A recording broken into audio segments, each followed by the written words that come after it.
Anyway, we're not going to talk about Switch sales.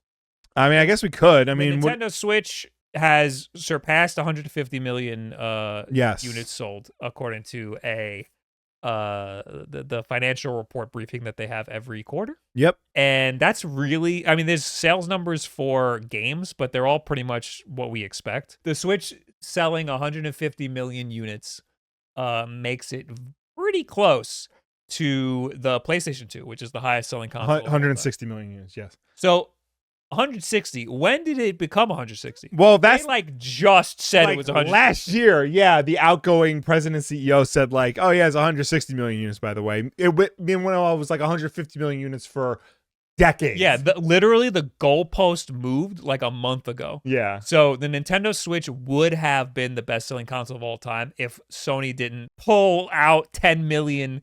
They called the senators and were like, we need to find 10 million units sold, and then they found them. It's still behind the DS, though. That was another thing. The DS sold 154 million units.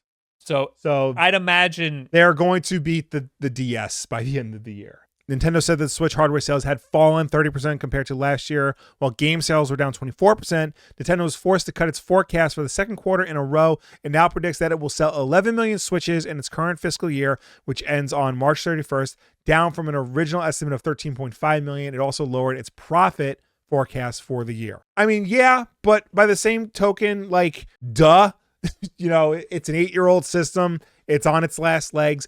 The new one is coming out and people know that the new one is coming out. So obviously things are going to take a break. I'd imagine this year isn't going to be the moneymaker for them, even though they do have a new console coming out. But next year, I think this is the start of the ramp up,